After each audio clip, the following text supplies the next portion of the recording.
Hi everybody, this is Jess. I hope you've all had a lovely day. Today's session, just so you know, should take around 45 minutes and then I'll be hanging around for a little bit longer to answer any questions that people have at the end.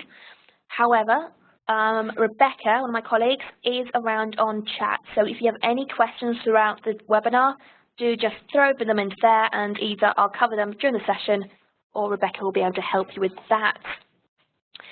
Okay, so today's session is going to be focused on STAR Reading and STAR Early Literacy, two of our assessment programs.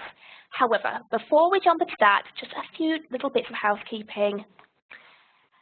So on the right-hand side, you've got a couple of tools available to you.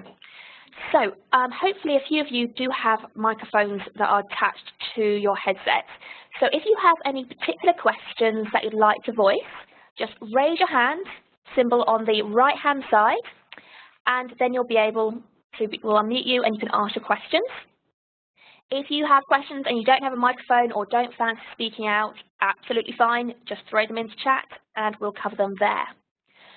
As you've already discovered, I might be using the little icons on the right-hand side as well throughout today. So tick and cross, the obvious, but also you have got the little smiley face icons. If you click into the smiley face icon, you can just let us know how you're feeling. Or if you do need to step away or interrupted, you can just put on the coffee cup and I won't come over and ask you any questions or expect any interaction for you. Now, when it comes to chat, one thing that's really important, there's a little drop-down box above the chat box. Please make sure all your messages are sent to all participants. If they're not sent there, we may accidentally miss the message, you might not send it to the right person. So that all participants, or if there is something private you'd like to chat about, you can just send it straight to Rebecca and she'll be able to help you there as well. So let's get a start today. So what we're going to be doing today is we're going to be talking about STAR Reading and STAR Early Literacy. So I want to go into a little bit of detail into what the differences are between them and how you can use them in the classroom. So before we jump in, I want to find out how much you guys already know. So using those ticks and crosses, can you give me a tick if you use STAR Reading? So STAR Reading, guys, if you can let me know if you use it. Okay, it's looking pretty positive. Martin, Leanne, Leslie, and Chris, all of you are using that? Okay, so most of you are pretty experienced with that program. So if I clear that, how about STAR Early Literacy? Anybody used that before? So Leslie has, Chris, Wendy, oh, brilliant, quite a few of you, but a few of you haven't. That's fine. I will go into a little bit more detail with STAR Early Literacy. So we'll go right from the beginning with that, but we won't go into too much depth with STAR Reading, so I can see you're all pretty experienced about it.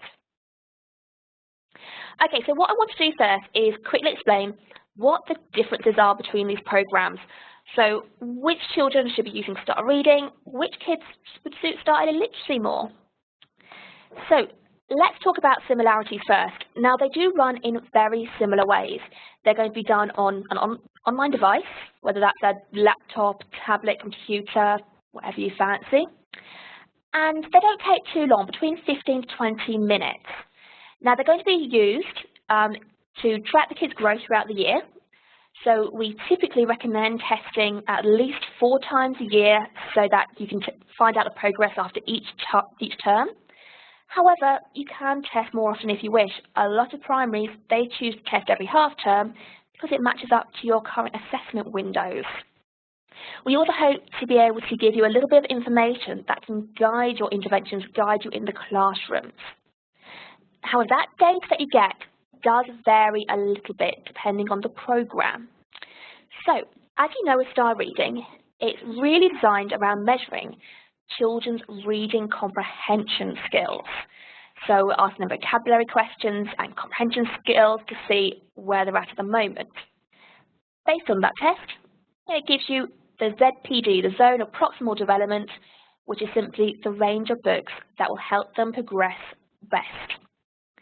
Now, STAR Early Literacy is a little bit different. Rather than be focused on a specific skill like reading comprehension, it's focused on the 41 key skills in early literacy. So everything from phonics to paragraph and sentence length comprehension, even a little bit of numeracy. The idea of this is it gives you information about which skills the kids understand and which skills those kids they don't understand yet. And then you can use this information to guide your lesson plans, to guide your interventions, and help the children progress as quickly as possible into becoming that independent reader that you'd like them to be.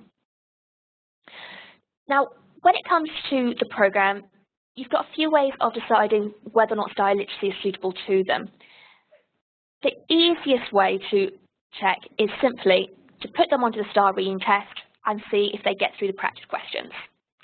If kids go onto the STAR reading test and they fail the practice questions, a little message will pop up on screen saying, you need to go and find a teacher, and then that's a good indicator that they're not quite ready for that particular assessment.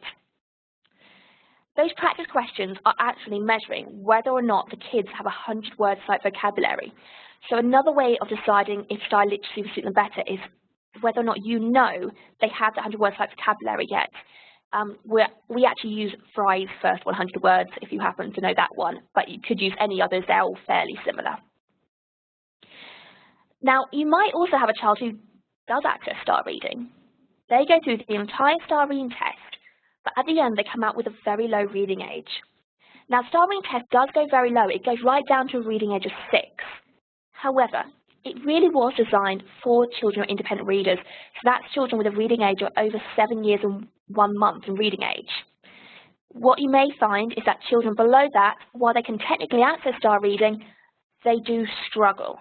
So maybe they look rather uncomfortable with it, and therefore style literacy will be better suited.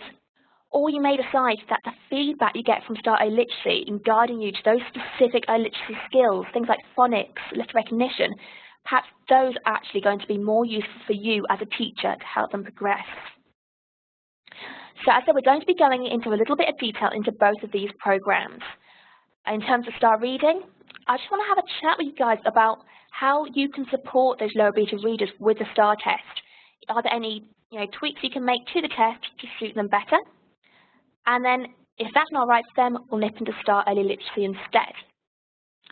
So, before I dive into giving you my ideas, I want to collect your ideas because I know you've all been using STAR reading, so you've been supporting those weaker readers already. Let's see if we can come up with a few ideas together. Now, what I'm going to be using is the whiteboard. So, on your screen, you should see a little menu on the top left. That menu will have a blue arrow on the left-hand side. Now, if you click on that arrow, then what you'll find is your name appears. So that arrow is reserving you a slot on the screen. Next to the arrow is a little T. If you click next to your arrow, you can just type and click away, and that message will appear. So if you just want to try that now, put an arrow into any space you want, click on the T, type your message, say anything you want to us. You can tell us if you're having a great day or you're truly looking forward to getting home.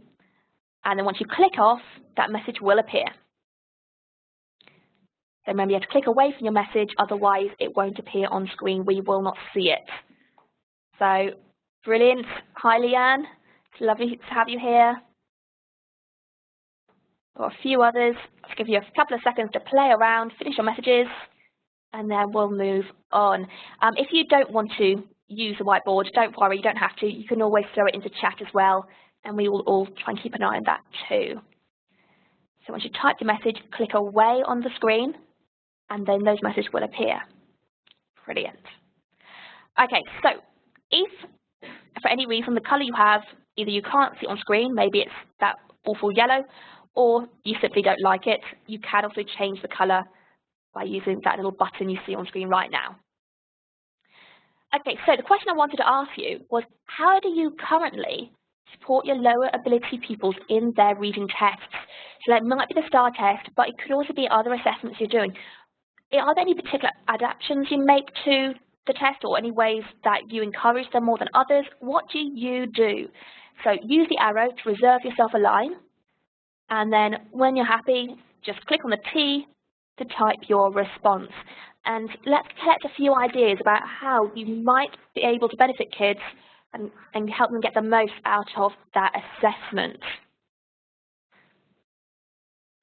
And if anybody can't access the whiteboard for any reason, just throw it into chat. That is absolutely fine as well.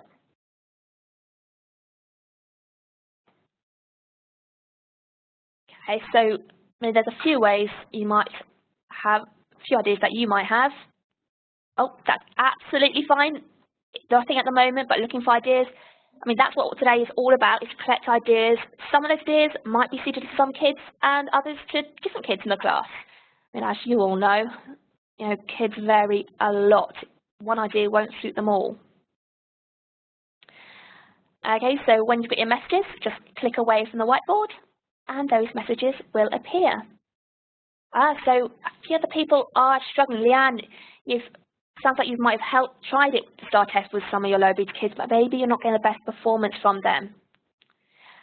Sue, brilliant idea, getting children to read questions aloud to check their understanding. That's a fabulous one. Kids do have a tendency just to click away at random, especially if they are feeling a little bit insecure about the test. Brilliant one, to lower the level of entry and to give a little bit more time. Also just sit on their own rather than in groups. You'll probably find the bulk of your kids are very happy to do the test within the room, maybe the IT suite, but some kids do better doing it in smaller groups. Perhaps asking your TA to take them aside if you're lucky enough to have a TA in your class. And also some ideas for dyslexic children, so hopefully we'll be able to give you a few ideas today. Okay, so thank you so much for sharing those, and hopefully some of the things which we'll talk about today, they may work in the situations you have in your own classroom.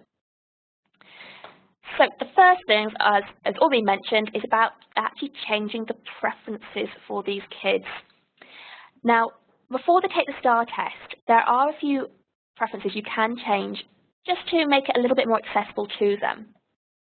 The very first thing you can do is change the starting level of that very first STAR test, because the STAR test naturally starts about 12 months to 18 months below the expected level for one of your children. So if you're teaching year 5, it should start at about a year 4 level or just below that. Now, if they get questions right, it will get more challenging, and if you get questions wrong, it will get simpler. However, if you've got a child who is actually performing quite a while away from where you expect them to be, that can mean they have to get a lot of questions incorrect or let a lot of questions time out to get to their level. So what you can do is you can pop into STAR Reading and just go into the preferences section, and you can choose to start them at a different year level. So you can take it right down as far as start them at a year 2 level, which, because we start actually 12 months below that, we start them at that reading ability of a year 1. So that's the very first thing you can do.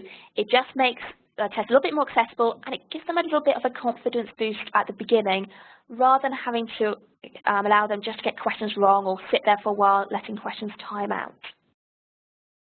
In exactly the same area, you can also extend their time limits. So as you can see on screen right now, these are the current time limits that children have. 45 seconds for the vocabulary questions and a minute and a half for those long comprehension questions. They do get a little bit longer if they are younger. Now, if you tick on the button to extend the time limits, that will triple the amount of time they have. Now, just a heads up, this is really good for those slower decoders, so this might be a really good option for those children with dyslexia. However, we encourage children, if they get absolutely stuck, to let questions time out. Now, some children may not have the patience to wait for that long for a question to time out if you do triple the time limit. So do consider which time limit would suit the child better. So that's one thing I'll do, and I'll do that as the very first step. The other thing I'd always consider is the environment, which again did come up in our discussion on the whiteboard a little moment ago. While most of your kids are pretty happy to do all at once in sort of one environment, an IT suite, some children might like a more relaxed environment. I've got one school who, for example, has a small group sent over to the library, and they do this particular test, STAR test. They do it sitting on the bean bags with iPads, and they get a far better performance out of them. A lot of schools have come back to me and said that just for some reason, kids do tend to relax a lot more on the tablets. So if you're lucky enough to have a tablet, whether that's an Android one or an iPad, you may like to put the link onto that and try the children on that device instead. It may just be a little bit more relaxed environment and allow them to do a bit better. The other thing I would also encourage you to do is to be very open about how the test works. For those kids who are lower ability, just knowing that the test will get easier if they are struggling, that can be a bit of a relief to them. But also, just to remind them that if they're doing well, the questions are going to get a lot more challenging, and that is a good thing. The STAR test is actually designed so that children get around 30% of the questions incorrect, because without us knowing what questions they can't do, we don't know where the upper limits of their ability lie. So if they get questions wrong or if they have to let questions time out, it's absolutely fine. It's telling us some really important information. Okay, so that's a few things you might find in environment. Now, the other thing you might have to consider is actually how you run the test. The test should take around 20 minutes or so.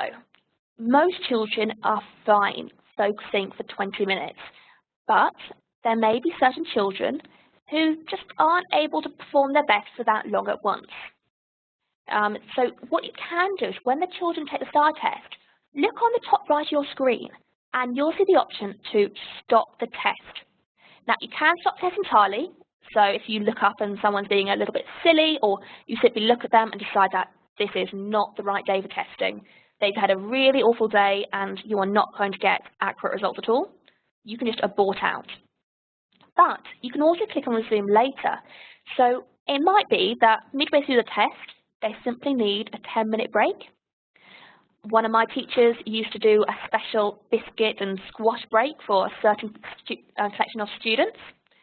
Or it might be a case of coming back the next day and just doing the other half of the test. That may just suit them better. I'd also take care about the speed that the children are doing the test, because rushing is the most common issue we have, especially with some of the younger children. A few of the really useful tips we've heard back from schools is from simply setting a timer, counting up to 20 minutes on the whiteboard, because what we found is that children aren't very good at estimating time yet. But I would recommend making sure that timer counts up 20 minutes, not down, otherwise they may consider it to be a race. You may also like to do things like asking the other children to bring a book along with them, so that if some kids do finish earlier than others, they're not distracting them, they have an activity just to move on to. As already been suggested, asking them to explain their thought process out loud. It doesn't have to be for every single question in the STAR test, it might just be a few, just to make sure they really are considering all options.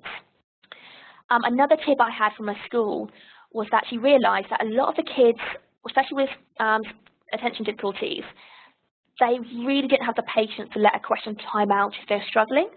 So what she used to do was plop herself into them between a couple of the kids who needed attention and would just distract them while they waited for questions to time out, just simply talking about the holidays until that question had timed out and they're ready to move on to a new question. If all else fails, just take control of the mouse. Hopefully you won't have to do this, and if you do, it'll only be for a single child in your class, or even only maybe a single child in the school. But it might be a good backup if you really don't think the kids are considering the options. Take over the mouse or take over the keyboard and ask them to choose their answers out loud. So I hope a few of these tips might have been useful to you. As I said, children are not the same. You might need to play around a little bit and see what works for each child. You can retest children if you do test them once and not get an accurate result. So it's absolutely fine to put them onto the assessment again if needs be. Okay, so again, just use the ticks or crosses. Can you just give me a tick or a cross based on whether or not you're happy with everything we've covered so far, or if you have any questions? If you do have a question, just throw it into chat. Okay, so everyone's looking pretty happy so far. Brilliant. So I think that's most people. Okay, so hopefully some of these little tips might help the kids access star reading, but maybe they're not there yet. They're not an independent reader and they're not ready to be accessing that assessment at all. In that case, Star Early Literacy would be a really good program for you to try out. Now, Star Literacy is very different in terms of its contents. It starts out very easy. It actually doesn't make any presumptions about the kids' IT abilities, so it actually starts them off with a few little activities just to check that they can definitely use their mouse, they can definitely use the keyboard or whatever they choose to use for answering questions. From there, it moves on to listening comprehension and very basic phonics. And then if you carry on getting questions correct, you'll start moving on to basic sentences and then onwards to sentence length comprehension and eventually paragraph length comprehension. We even include a little bit of numeracy. Now, as you will have spotted on the top right, all the questions are read out aloud, apart from a few of the questions at the very upper range of the difficult levels, where it's starting to ask them to read a little bit themselves. One of the things I do really like with this assessment, and this does suit some children, is that the kids are not able to click through this assessment fast. They can't just click through without listening to the questions, as they have to wait for the questions to be read out first before they have access to their mouse. So this is quite a useful one for those children, again, who might have a little bit of attention difficulties and just need to slow down a tad bit. Now, to run the assessment, you don't need to do a lot. All you need to do is just give the kids some headphones or some speakers, put them on any device. It'll be exactly the same website and exactly the same username and password as they already use. And then just give them about 15 minutes or so. Star Literacy should take only about 5 minutes less than Star Reading. Now, a lot of you may already have this program available to you, but maybe just aren't really aware of it. Others maybe won't. So I'll talk about how to get access to this program for both of you. So what I'm going to do is I'm just going to share my screen and I'm going to take you to my coaching site. Now heads up that our coaching site is a little bit busier than the typical site because we've got all the programs. Okay, so what I want to do first is to show you how you can assign Star Early Literacy to a class if they don't have access to it already. You can tell if you've got Star Early Literacy on your site simply by looking for that option on your home page as a teacher. So I know this home page has Star Early Literacy, so I do have it somewhere in the system. So to make sure the kids can see it, all you need to do is just go to Courses and Classes at the very bottom. When I go into Courses and Classes, I'm just going to go and select one of my courses. Yours should look a little bit simpler. And I'm going to have a list of all the classes in my school. So I can see what the class name is, the teacher, and, most importantly, what products they have access to right now. So I'm looking at Fox class right now, and I can see they have access to Star Reading, but they don't have any access to Star Early Literacy. So to give them access, what I simply need to do is click into the class name and just click into Star Early Literacy. See, it's just a tick box in the centre of your screen. The moment I do that and click on Save, these 5 kids in this class are going to have that appear on their menus as well.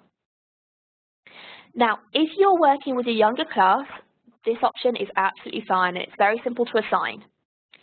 If you are working with slightly older children, maybe upper Key Stage 2, for example, you may find that some of the kids don't want their peers knowing that they're on the Early Literacy program.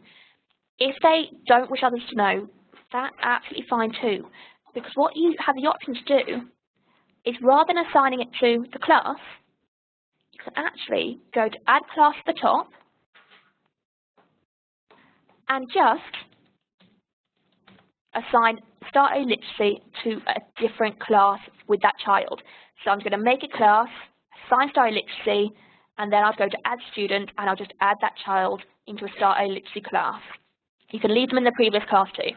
What this means, when they log in, they have access to their normal class, which is Star Reading, but they have their own little private class which they can go into and see Star Literacy. Two different ways you might do it, and it all depends on the age group, and it depends on the children themselves.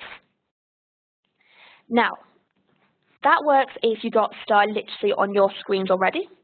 If you don't, but you think Star Literacy would be useful, all you need to do is just contact us.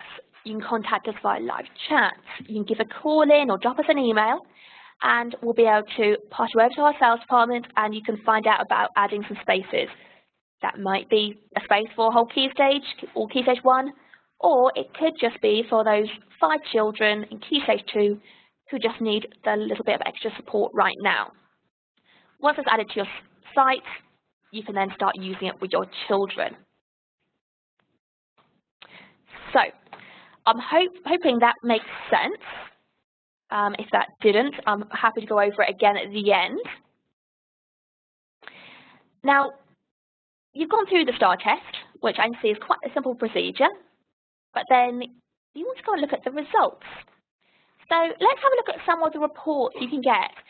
I'm not going to go into every single one because you won't need them all right now, but I'm going to go into those reports which I think are going to be the most useful for you right now. Now, this is one of my favourites. It's called the Diagnostic for a Student, and it can just be found if you go to Style Literacy and Reports. You'll find a small menu of reports within there. Now, I want to just draw attention to a couple of areas. The first thing is, as you can see just here and on the left, is the literacy classification. Now, this is giving you an overview of where that child is with their reading overall. So it's taking them right from an early emergent reader. They're still very much getting used to the concept of reading. So they're starting to learn the difference between a word and a letter. They're starting to work out that actually text goes from left to right, through to a late emergent reader where they're starting to connect letters with sounds, so that they're starting to be introduced to phonics. As they're in transitional reader, they get a lot more confident with phonics. They're starting to be able to decode unfamiliar words. And finally, they get to a probable reader, which is where we say, we think that they've become an independent reader and are actually ready to move on from Style Literacy. They're ready to move on to Star Reading. So that's giving you a general classification, and of course the aim is to get them to a probable reader. However, the specifics are going to be the most useful for you in the classroom. So what you'll see on screen are the 41 key skills within early literacy. They're mostly literacy based, but we do have some early numeracy skills here as well. Now, for each of those skills, it's going to give you a score out of 100. This is telling you what their level of mastery is. Now, with 41 skills, it could be a little bit confusing to work out where strengths and weaknesses lie. So what we do to try and help you is we put blue arrows by those skills they're ready to learn now. So for those skills which do not have arrows, what it's telling you is either that skill is too advanced for them now. They haven't yet got foundations, so they still need to learn, in this case, alphabetic knowledge and letter sounds. Once they do that, they'll start being ready to learn alphabetic sequence. Or alternatively, you might find that it doesn't put an arrow by a skill which they scored very highly on, even if they didn't get 100%. And what that's telling you is, okay, they're doing really well with this skill. They'll carry on to develop it just through typical practice. So don't worry about teaching it to them specifically. They should be okay. You should be able to spend your time on other skills at this point. Now, this report can then be used in terms of your lesson planning to help you focus on what skills need teaching, and also to track their progress within those very specific skills. Now, as you imagine with this report, it does mean that some schools do like to test the kids on Star Literacy a little bit more frequently than with Star Reading. Sometimes it's just as much as half-termly, but very often it's going to be every few weeks, depending on how often you are doing interventions with that child. But that's absolutely fine if you do it more regularly. The collection of questions they might be shown is vast. They won't be seeing the same questions appear. Now, this works really well if you are doing intervention for, say, an older child. If, however, you're working on a younger year group, maybe you're a Key Stage 1 teacher, you might like a very similar report, but it's aimed at the class level. Now, as you can see here, it's all the same skills, same 41 skills, but it's grouping the kids based on their level of mastery. So, looking at this, I can see when it comes to short vowel sounds, that the majority, 27 of the kids in my class, they're ready to move on to new skills. They're doing absolutely fine. However, there are a collection of 4 children who, while they're beginning to build an understanding, they still need to be sort of developing it. And then a couple, about 5 near the bottom, who are still very early in their understanding. Those kids might need to have a very different lesson plan to the others. As you imagine, this does help when it comes to making lesson plans and organising groups within your class. So you can use this just to decide how kids might benefit from being grouped. Now, for most of you, if you've been teaching literacy for a while, I think a lot of these terms will be very familiar to you. But just in case you're not, then just be aware that when you go to Start A Literacy, under the resources page, you will find a list of definitions. So if you do have any questions about some of these terms, pop into there and you'll get a list of the definitions and you can use these. So you're going to be going through the year, testing the children, doing your interventions, and what we want to see is lots and lots of progress. We want to see these children thriving and developing as a reader. So the final point I want to show you is that there's an annual progress report. Now what this does is it's graphing out their results based on their scaled score. That's a raw score for the STAR Early Literacy Test. Just to let you know, it is different from the raw score on STAR Reading, so you can't compare those directly. But as they progress, it's going to build up these data points and it's going to put in a line of best fit, which will show you how well they're progressing towards that journey of becoming a probable reader. For your children who are slightly older, this is actually quite a nice one to share with them. It proves that they are improving. For younger ones, it's quite a nice one to share with parents. As you can imagine, again, it just shows their journey. Okay, so this is kind of the gist of Start Early Literacy. Again, can you give me a tick or cross of whether or not you're happy with that one, or chuck some questions into chat if you do have any, and I'll be happy to answer those. Oh, brilliant, Leanne. I'm really glad you like the program. It's one of these ones which often you don't realise you have until a little bit later on, and we do hope you make use of it because we really do like this one. Brilliant. Okay, I'm so glad. Okay, so that's the difference between the 2 programs. You might have some of your weak readers, or as I've seen mentioned in chat, children who are SEN or EAL. They'll start off with Start Early Literacy. You'll use a feedback to help you do intervention. Hopefully we'll see them flying upwards to becoming a probable reader. And then once they're at the probable reader stage, they can begin to transition into STAR reading, and then you'll start to get information which is a little bit more appropriate to their ability set. Now, you're getting all this information, so what can you do with it? So I'd like to move on to a slightly different direction. Rather than talk about the tests themselves, I want to talk about what you can use with some of your weaker readers to support them. So again, I'd like to use the whiteboard. So just a reminder, when it comes to whiteboard, you just click on the little blue arrow, you click on the T, and then if you don't like the colour, you change the colour, and then you can give us your ideas. But this time, I'd like to get your ideas of how do you support your lower ability readers. Some of the readers maybe they're just very early on in their reading journey, so they're just on very low ability books. Some of your readers may not be reading independently at all. How do you support them in the classroom? Specifically, if you do have another 29 kids who need your attention too. So again, reserve yourself a spot, and let's start swapping a few ideas. Let's see what options are available to the kids. Again, if you don't particularly want to put it into the whiteboard, just chuck it into live chat. That's absolutely fine too. Oh, and a question from Chris. Can children be STAR tested and be tested on early literacy? Absolutely fine too.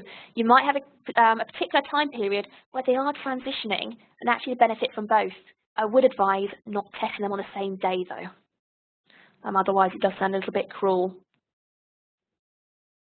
Okay, so something from Leanne is that they have volunteers who do one-to-one reading for extra support. Oh, that's really lucky. Having volunteers who are happy to come into school is so valuable. Hopefully lots of you have parents or other volunteers who are happy to come in and work with kids. Again, Martin, you want a really lucky situation where you're doing some one-to-one reading. Leslie's got duologue reading going on. So that's where older children are actually working with your younger children to help them. And it's quite specific, where you, rather than then just listening to children read, they actually read at the same time to develop kids' skills. So hopefully they can fix things like reading through grammar and such. And something very similar, paired reading, where you've got Year 6 supporting Year 2. That has worked brilliantly in other schools. And the Year 6s love the extra responsibility of being reading mentors, that sort of thing. Okay, so any other ideas? Otherwise I'll switch over. Oh, again, reading buddies, which is such a good idea, and it gives the older kids a lovely sense of independence as well, which is always what you want when they move on to secondary, isn't it? Oh, so a question from Leanne about whether or not you match high ability Year 6s to help low ability or high ability Year 2s. I mean, when it comes to that, feedback I've had from other schools is often considering personalities as well as reading abilities. Because if you have a Year 6 who's previously struggled with reading in Year 2, they might be able to relate a little bit more with those children. And hopefully they build up a bit of a stronger bond if they do have something similar between the two of them. However, again, it might vary between schools. So there's a few tips and tricks that you might be able to use when it comes to accelerated reader. Now, the first thing I do want to talk about, and I'm sure you know all about this, is a ZPD or zone of proximal development. This is the range of book levels that suits each particular child. So books which are below the range, too easy, above the range, too challenging right now. Now, the STAR reading test does provide this in all the reports, so you can access it through STAR reading. However, STAR early literacy doesn't provide this option. STAR literacy wasn't originally designed to match up with the accelerated reader, but today we're really lucky that we have a lot more low ability books, so you can use it a lot more widely.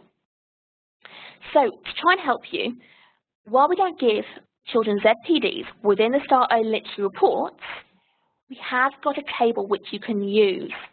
Now, you can access this in a couple of ways. You can either access it by going into your STAR early literacy resources and looking at the technical manual, and it's all in here. As you can see, it takes their raw score from the STAR early literacy test and it moves them onto the right ZPD.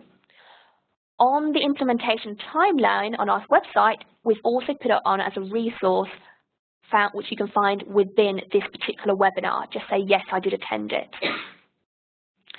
Now remember, these ZPDs are just suggestions, so you also want to use your own judgment. Now, when it comes to deciding whether or not children are reading the correct books, it's all about their quiz results. Now, when it comes to quiz results, we want them to do well with their overall quizzes, but we're really interested in their averages. So what are their averages across multiple books? Now, kids start to make some progress when they're averaging around 75% or above. But do you notice on the graph, their progress just flies up when they're averaging between 85 to 95%. So as they're reading and quizzing, if you notice that they're starting to slip above 95%, they're probably ready for something a little bit more challenging. If they start to slip below 85%, perhaps you just need to slow down at that point. Let's develop that book level a little bit further before moving them onwards. Now, the quizzing they're doing, it may be based on their independent reading, but remember that we support every type of reading. We don't mind if a book was read to them, if they read it with somebody else, maybe their Year 6 mentor, or if they did read it independently. And we ask them this question when they take the quiz. Now, we don't ask them, to change the questions or anything, but there's a report I'll show you in a moment which allows you to track this information and see, okay, they're doing really well with independent reading, but are they doing okay with their books they're reading with their mentor? You can start to differentiate. Now, our rule is generally the way they read the book, that's the way they take the quiz. So, if they read the book with somebody else, they can get a little bit of support accessing the questions. Or alternatively, if it pops up as an option, they can use recorded voice. If, however, they read it independently, they should be able to access it. Now, it is worthwhile keeping a track of how they read the book. Now, this is a reading log which you can just access under Accelerated Reader Resources. We've got a whole range of reading logs which are differentiated based on ability, but you can always create your own. And as you can see here, we asked them, did they read the book was the book read to them? Did they read a book with somebody else? Or was the book read independently? TWI, to with independent. So, as you can see here, you can track that progress. So, for example, a book which at the beginning of the term, a child was unable to really comprehend, they only got 50% on a book level 2.6 when they read it independently. Well, later on in that term, when they tried a similar book level, or actually a little bit harder, they could access it really well if they had some support from somebody else. If the children don't record this in their logs or you don't have them around, as said, you can find the information online. So that report is called the TWI report, as you can imagine. So if you've got these children, you might pop onto your accelerated reports and find out which areas could they be challenged. So, for example, I can see when it comes to this child, they're averaging 100% when it comes to books being read to them. So I think they could probably move on to something a little bit more challenging. On the other hand, when it comes to reading independently, books which are about 1.2, an average 1.2, actually it looks like that's a tad too difficult for them. Not hugely, but just enough that I might slow them down a little bit, or maybe just check which books they're reading, or check if they need a little bit of extra support. So you can use this to differentiate your instruction, and you might have them being given, you might find that you're giving them different instructions based on how they're reading the book. Okay, so this was the bulk of what I want to go through now. There's only one other thing I want to focus on, because I know that most of you are using Accelerated Reader, but you may also have a lot of other interventions going on, like your one-to-one reading. Now, what you might find is that you may like to track those interventions to see what works. Which interventions are being incredibly effective, which interventions may be having less of an impact. So, I want to just bring up a report called the Student Progress Monitoring Report. This can only be used with STAR reading, just so you know. But this report is designed to track interventions so that you can find out whether or not they're working, whether or not you need to make any changes to help children progress. So we'll send further information about this, don't worry. But the gist of it is that when you start an intervention, you're going to pop online and you're going to set up a target. That's that red line you see on screen right now. So that might be one-to-one reading, it might be they begin working with a mentor. And then after that, you begin just doing your intervention and start testing the children. That's what each of these diamonds are. Now, it's going to carry on tracking the kids' progress, and the moment they get to 4-star tests, is going to judge that there's enough information to put a line of best fit in to show the general trends and progress. Now, as you can see, this child is progressing. However, there's a green line on the screen.